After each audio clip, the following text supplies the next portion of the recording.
Alright, Chapter 5, The 7 Lies of Success. This is the mind is its own place and itself can make a heaven of hell and a hell of heaven. The world we live in is this world we choose to live in, and whether the consciously unconsciously choose bliss that we get with the good, and if we choose misery we get that too. As we learned in this last chapter, belief is the fundamental foundation of excellence, or belief is the specific and consistent organizational approach to perception. They are the fundamental choices we make about how to perceive our lives, how to live them, how do we turn on or turn off our brain. So the first step toward excellence is to find the belief and the guides toward the outcomes that you want. This path consists of knowing the outcome, taking the action, knowing what result getting, with having flexibility to change you're successful until you're successful. The same the truth with the belief that you find with the belief that support your outcome, the beliefs that you get where you wanted to go, and if your belief that you don't do that and you've thrown them out and try something new. People are sometimes put off when I talk about lies of success. We want to live a lie. Who wants to live by lies? But all I mean is we don't know how the world really is. We don't know if the line of concave or convex. We don't if our beliefs are true or the false. We can know that the truth is they work, that they support us, that they make our lives richer, if they make us better, then they help us, if they help others. And the world lies. And the word lies, you the chapter consistent reminder that we don't know that certainly exactly how things are. Once we know that the line is concave, for example, we no longer free to see with the convex. For the word lie does not mean to be with a deceitful or dishonest, but rather the useful way to remind us that no matter how much we believe in the concept, we should be open to other possibilities, continuous learning. I suggest you look at the 7 beliefs to decide whether they're useful for you. I found from the time and again the successful people that I have modeled with a total model of excellence we have to start with the beliefs of the excellence. I found that the 7 beliefs have empowered people to do even more and do more, the greater in action, producing greater results. I'm not saying that the only useful beliefs of success they've worked for others, and I'd like to see if they can work for you. Belief 1, everything happens for a reason and a purpose, and it serves us. Remember the story of W. Mitchell? What was the central belief that helped overcome adversity? He decided to take up what happened to him, made it work for him in whatever way he could. In the same way, all success have the uncanny ability to focus on what's possible with the situation, when the positive results come from it. No matter how much negative feedback they get for their environment, they think of it in terms of possibility. They think of it that everything happens for a reason and it serves them. I believe that every adversity contains a seed of the equivalent of the greater benefit. I guarantee you that people who produce outstanding results think this way. Think about it in your own life. There's an infinite number of ways to react to any situation. Let's say your business fails to get the contract that you've counted on. Once they're certain you desired, so you would hurt and frustrated with what might sit at home more and go out with get drunk. Some of us would be mad. We might blame the company to award for the contract for figuring out they bunch for the ignorant individuals or we might blame our own people for ruining them. Sure thing. All of that might allow the left of some steam, but it does not help us. It doesn't bring any closer to the desired outcome, and it takes for the discipline to be able to retrace your steps, learn painful lessons of the mind fences, and take a good look at the new possibilities. The only way of the outcome from what you see with the negative results. Let's give me a good example of the possibility. Marilyn Hamilton, a former teacher for the beauty queen with a successful businesswoman in Fresno, California. She also was the survivor of a terrible accident. When she was 29, she fell down a rocky cliff with a hang gliding accident that left her in a wheelchair, paralyzed below the waist. Marilyn Hamilton certainly could have focused on a lot of things she could no longer do. Instead, she focused on some of the possibilities that were open to her. She managed with the opportunity within tragedy. Her start was frustrated with her wheelchair, so we found with the two confined with the two restricted, you and I probably wouldn't have any idea to judge the effectiveness of the wheelchair. Marilyn Hamilton could, and she figured out with a unique equipment for the design and better one. So she got together with the two friends who built hang gliders and started working on a prototype of the better wheelchair. The three went on to form a company called The Motion Designers. It's now with a multi-million-dollar success story with a revolutionized wheelchair industry. Went to become the California smallest business year. With 1984, they hired the first employee in 1981. now have 8 employees, more than 800 dealers. I know that Marilyn Hamilton consciously sat down to try to figure out or believe she operated with a dynamic sense of the possibility, sense of what she could do. Virtually all great successes work from the same frame. Take a moment to think about with your beliefs, and do you generally accept the things that work out well but that work out poorly? Do you expect the best effort to be successful? Do you expect them to be thwarted? Do you have the potential for the situation? Do you have see roadblocks? Many people tend to focus on the negative more than the positive. The first step toward the changing of that is recognize belief in limited create with limited people. The key is to let go of those limitations, operate with a higher set of resources for the leaders of our country, or those the people that we see possibilities, who get in the desert and see with the garden impossible. What kind of happened to Israel? If you strongly believe in the possibility, likely to achieve it.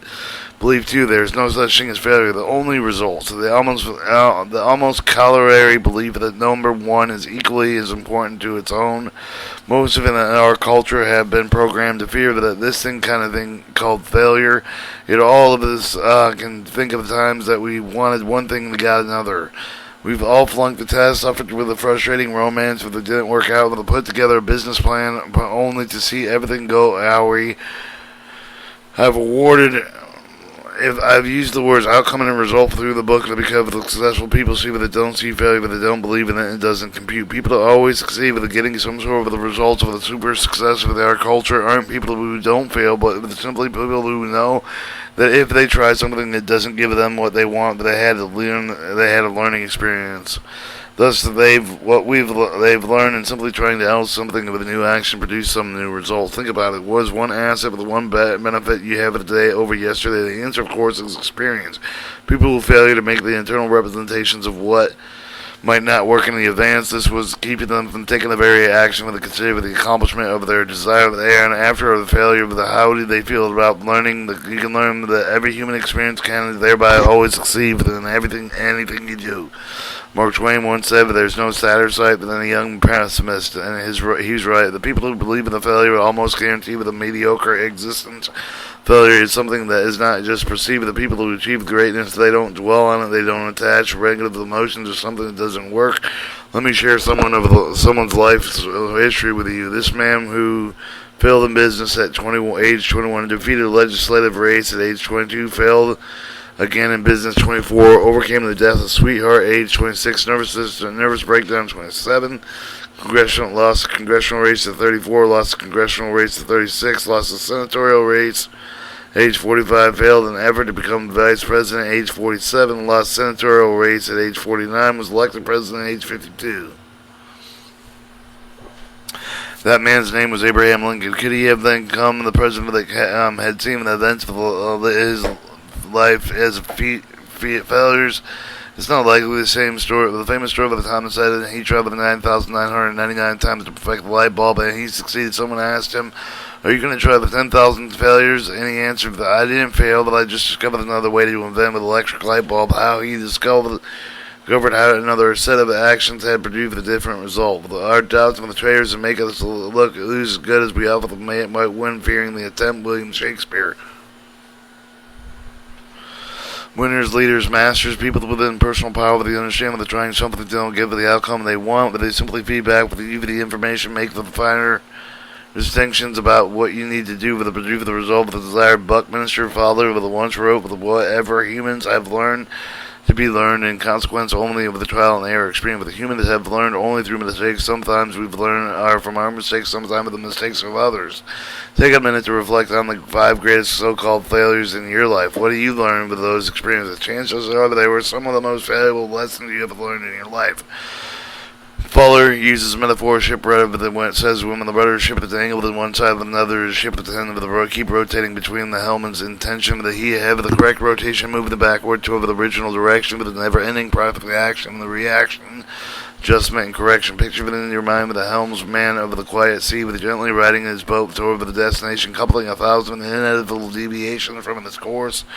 It's a lovely image and it's a wonderful model for the process of living successfully, but most of us don't think of it that way. error, every mistake tends to take an emotional baggage that failure it reflects badly on us. For example, the many people to get down on themselves to cover their overweight, but the attitude being overweight does not change us anything. Instead, they could be an embrace of the fact that they've been successful in producing a result called excess fat, but now they've gone to produce a new result called being thin. They would be produced with a new result, produced with new actions. If you're not sure of the actions to take the productive result, will take a special note in Chapter 10, Mile someone who has produced the result of the being thin, find out with a specific action person for the produce the mental, physically, with the consistently remain thin, with the produce the same actions, you will produce the same results as long as regardless of the success, weight, of failure, you'll be immobilized. However, the minute you change the result of the produce, therefore one can change it now with success with assured. Belief in failures with one poison the mind. When we store negative emotions, we affect the physiology, our thinking, of the process within our shape. But one of the greatest limitations for most people is the fear of failure. Dr. Roberts showed they will teach you the concept of the possibility of thinking, asking greater questions. What would you attempt to do if you knew that you could not fail? Think about it. How would you answer that if you really believed that it could not fail, but you might take a whole new set of the action to produce powerful, the new desirable results? Wouldn't you be better off trying them? It's not only the way to grow, so but suggest that start realizing right now that there's no such thing as failure, but the only result that you always produce the result of not the one desire. You can just change with your action, but produce the new result. Cross the word out failure, circle with the word outcome in this book, but commit yourself to learning from every experience. Belief number 3, what happens if they take the responsibility? Another attribute of the great leader, the achiever, that have the common is that they operate with a belief that they create their world. The phrase you'll hear at the time and again is, I'm responsible, I'll take care of it. It's not a coincidence you hear the same viewpoint over and over. The achiever that just have the belief that no matter what happens, what is good or bad, but they created it. They didn't because they was by physical actions, but they did it, maybe they did it by the level of tenor of their thoughts. Now, I don't know if that's true, but no scientist can prove that our thoughts are great or reality, but it's useful in life, and it's empowering to believe it. That's why I chose to believe it in it. I believe we generate our own experience in life, or either by behavior or thought, that we can learn from all of them. If you do not believe that you're creating the world, whether it be successfully or with the failures, that you're mercy with the circumstances of the less things you just happen to, you're an object with not a subject. Let me tell you, if I had a belief that I'd check out with and look with another culture, another word, another whereby there were products for the random outside forces. Taking responsibility is, in my opinion, one of the best measures of the personal power of the maturity is on examples of the belief, supporting with the belief of the synergistic capabilities of the coherent system of the belief that don't believe in the failure, but but they achieve the outcome. You have nothing to lose, everything to gain by taking responsibility. If you're in control, you'll succeed. John F. Kennedy had the belief system that Dan Rather once was the head of the Kennedy. Becoming a true leader during the Bay of Pigs, the incident wherein he stood before American people and said, "The Bay of Pigs is an atrocity. It should have never happened." And then they took the full responsibility for it. When he did, he transformed the able young politician to a real leader. Kennedy did this with a great deal of leader must. Those who take the responsibility are empowered. Those who avoid it are disempowered. Same principle of responsibility holds true with a personal level as well, but the most of us have an experience with trying to express some positive emotion to someone else. We try to tell them someone we love them and understand the problem they're having. Instead of getting the positive message, they pick up with the negative one instead. They get up the upset with the hostile. Often tendency to get upset with the right back and to blame them, to hold them responsible for whatever ill the will is generated. The easy way out, but not always the wisest. The fact that the communication may have been the trick, but it's still the produce of the communication result of the desire to remember that your outcome, that the behavior you want to create, but it is up to you with the change of the behavior, the tone, voice, with the facial expression, so on. By meaning with the communication and the response you get with the change of the action, you can change with your communication by retaining responsibility, retaining with the power to change with the result of the produce. Belief 4 is not necessary to understand everything to be able to use everything. Many successful people live by another use of belief. They don't believe that they have to know everything about something in order to use it. They know how to use the essential without feeling the need to go bogged down in every detail of it. Instead of people who are empowered to find that they have the working knowledge on a lot of things, but often they have little mastery of each and every detail of their enterprise. Walking down the first chapter on how the modeling of saved people, one of the irreplaceable resources in that time, by observing the successful power to discover the specific action they created to produce the results, were able to duplicate their actions, and thus their results in much less time. Time is one of the things no one can create for you. but achieve is invertibly managed with the beat and time missers. The exact existence of the situation take without what they need and don't dwell on the rest. For the course of the integrate, intrigued by something they will understand how the motor works, how to produce the manufacturer, take the extra time to learn, but there was always a way aware of how much they need, but they always know the essential and what not.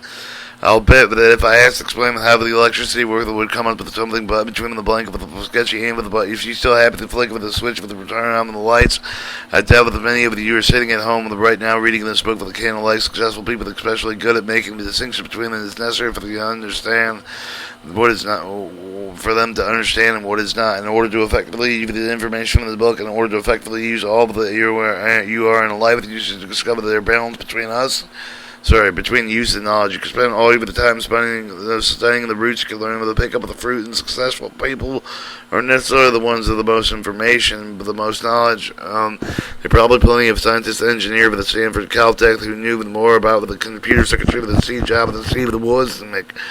But some of the most effective using what they had. They are the ones with the greatest who got the results. Believe 5. People are the greatest resources. Individual excellence, but the people who produce the outstanding with results almost universally have the tremendous sense of the respect for the appreciation for people. They have sense for the team, sense for the community, common purpose for the unity. If there's any type of the here from the new generation, the business looks like innovation and entrepreneurship in search of the experience of the 1-minute manager. If there's no longer lasting success without rapport of among the people, the way to succeed with the form a successful team of the working together, we'll all see with the reports or with the Japanese factories working the management, eating some of the fat, eating the same cafeteria, while both of them in input with the evaluating performance success reflects the wonders of it to be achieved with the respect of the people rather than trying to manipulate them. When Thomas J. Peter and Robert H. Waterman Jr. were the authors of in search for the excellency, the distilled factors for the made of the company of the great, one of the key things they found was passing attention to people. There was hardly a more pervasive theme in the excellent company with the respect for the individual. They wrote, the company that succeeds where the ones have the travel and treated and people with the respect for the company with the view for the employee with the partners and not as a tool.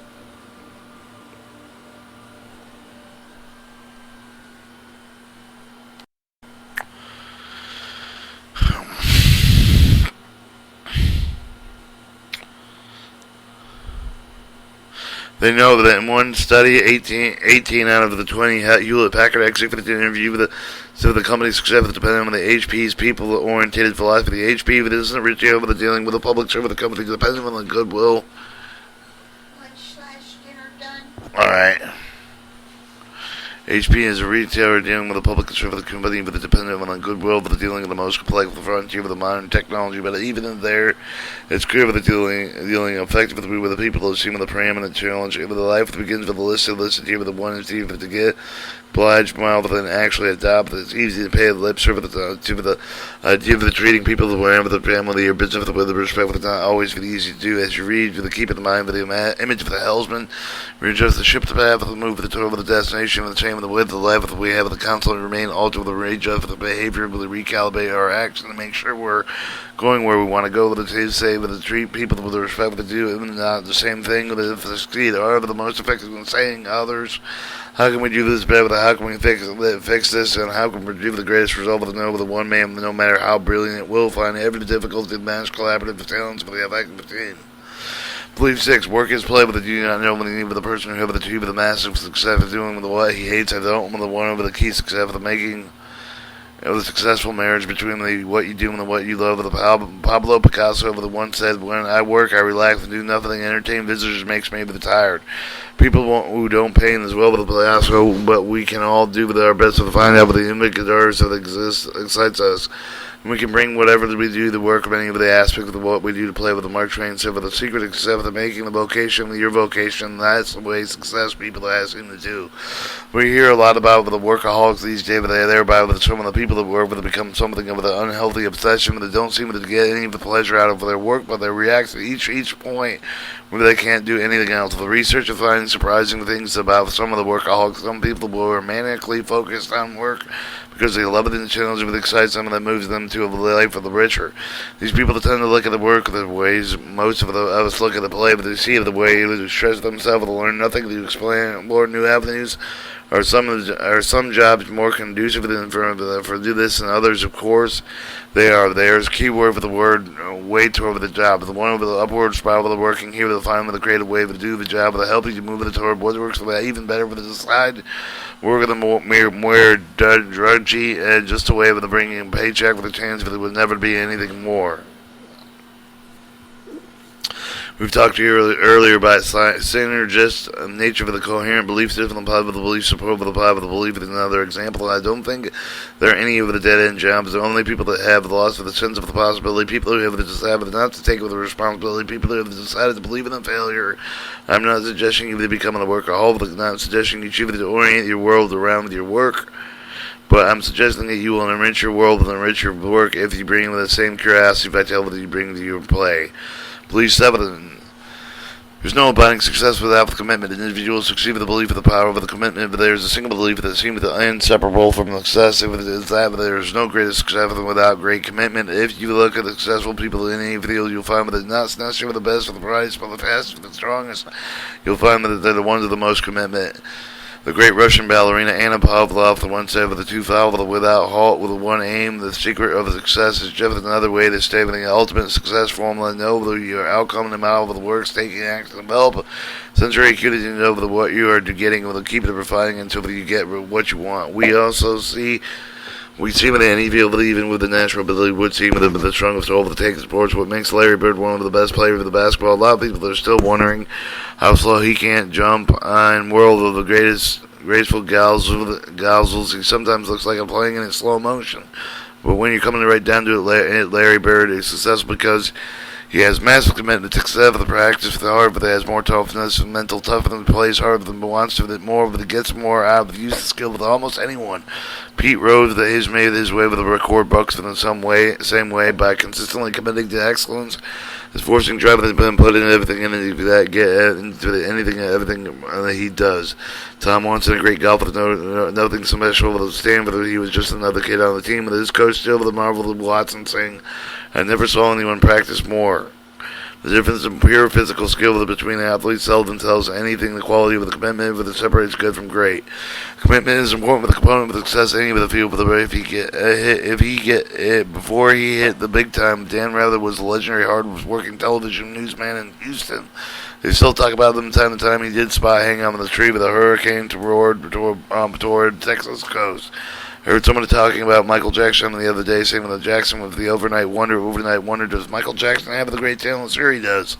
And he's been working at it ever since he was 5 years old. But the entertaining sense of the with the practicing his singing, perfecting his dancing, writing his songs. Sure, he had some natural talent. He was also brought up with the environment and it supported him with the developed a belief system and nurtured him. And he had a successful models to be able to. He had a family with a guided him to the bottom line. That he was willing to pay the price. I like to use the term wit, whatever it takes. Successful people are willing to do this, whatever it takes, to see that is because so much from anything else, which separates them from the pack. Anything other than belief to foster excellence, such there. Sure they are when I think of them so much better, but this book, you should be aware of an additional distinction of the insight that you can add. Remember that success leaves clues. Study those who succeed. Find out what the key belief of the holding within hands with the power and ability of the fact of action consistently and produce the outstanding results. Seven beliefs have done with the wonders on the others before you, with the belief that they can also do wonders that if you commit yourself to them consistently. I'm almost here. Some of you thinking, well, that's big. If what if I believe they don't support? If you believe the negative, the not positive, they do. How do we change belief? You already take the first step of the awareness that you know what you want. With the second step of the action, learn to control your internal representation beliefs.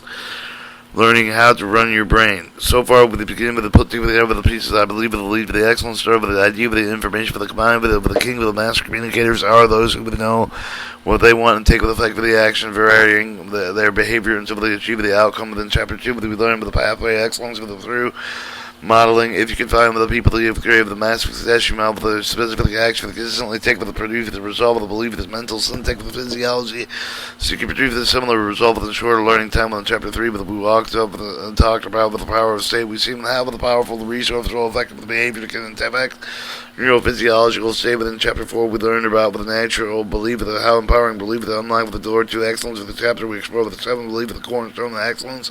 Now I'm going to share with you the powerful techniques that can help you make the use of what you've learned. It's time to learn. Chapter 6, Mastering Your Mind and to Run Your Brain. Mastering your mind, how to run your brain. Don't find fault, find a remedy. Henry Ford.